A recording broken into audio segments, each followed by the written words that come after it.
Hi, guys, it's me again, and I am going to talk to you guys about this lesson, which is 5.3 subtracting linear expressions. So, our learning target today is simply put, I can subtract linear expressions. But before we do that, we need to talk about additive inverses and being able to find the additive inverse of a linear expression. So when two expressions have the sum of zero, so in other words, when you take one expression and add it to another expression and they end up to be zero, those expressions are what we call additive inverses or additive inverse of each other. So additive inverse. Oh, I see it's kind of down in the middle. So let me move it up just a smidgy.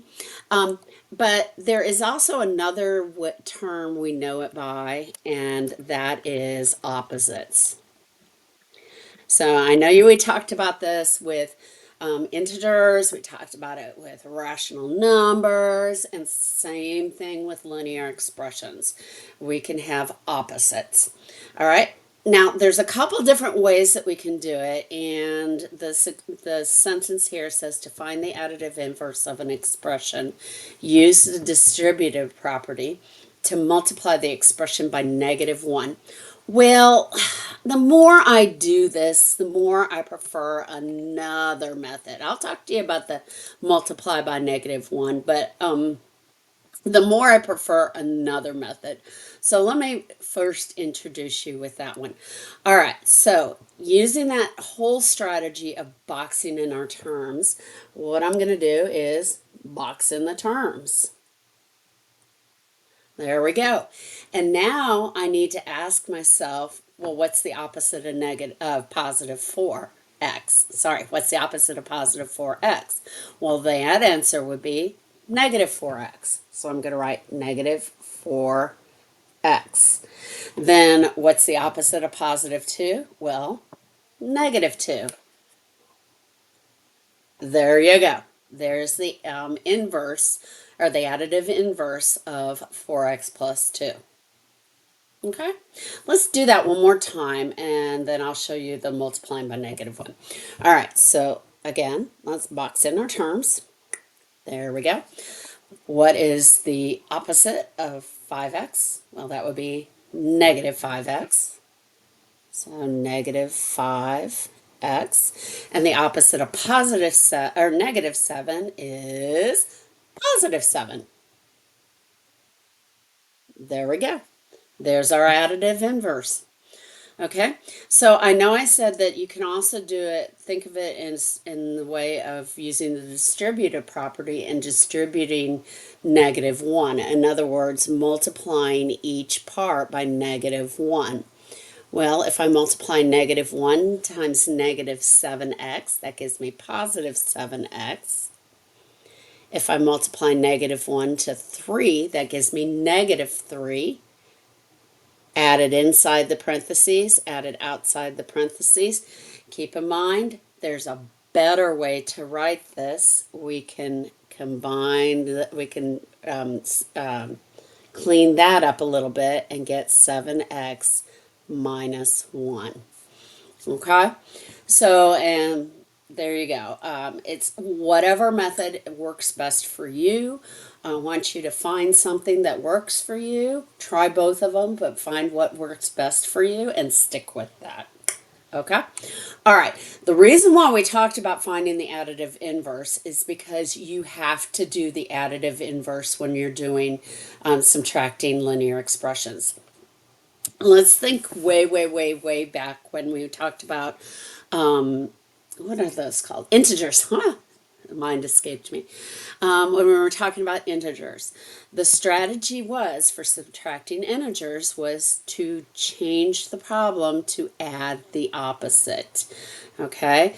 I don't know what Miss Campbell taught you guys as far as that goes, but I know I always talk about keep, change, opposite, and perhaps that's what she did too. But the whole idea is that you keep the first number, then you change the subtraction to addition, and then you write the opposite of the second number. Well, it's the same thing with linear expressions. You're going to keep the first expression as it is.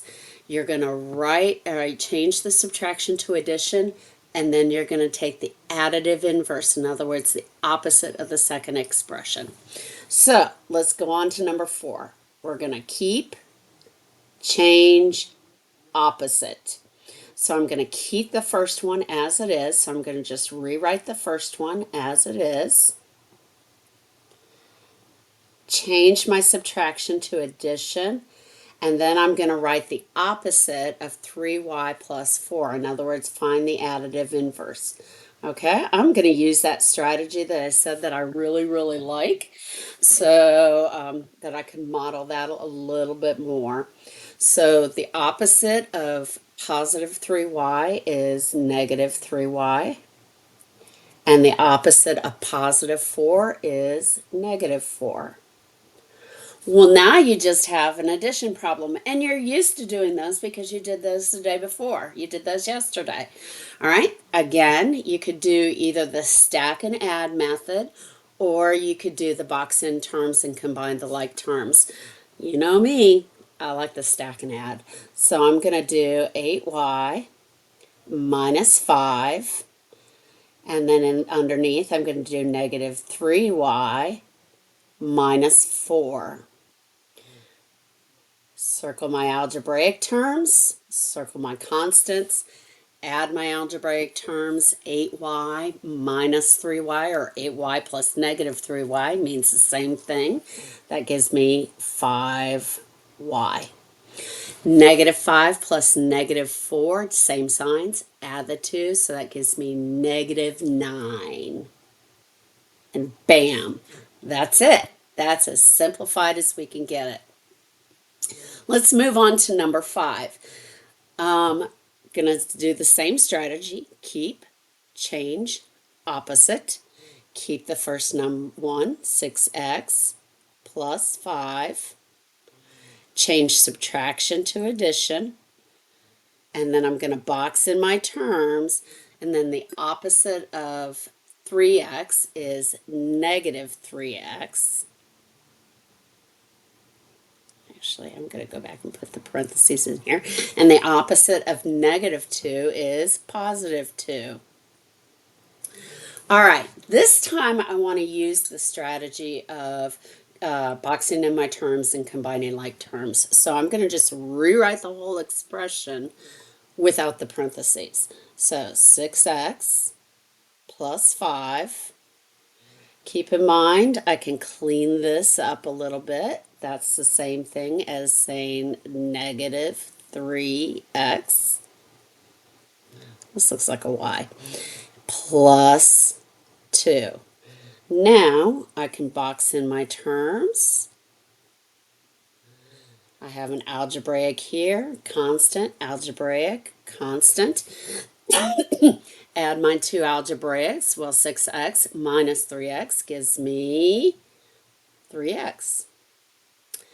And then 5 plus 2, well, that's easy. That's 7. There you go.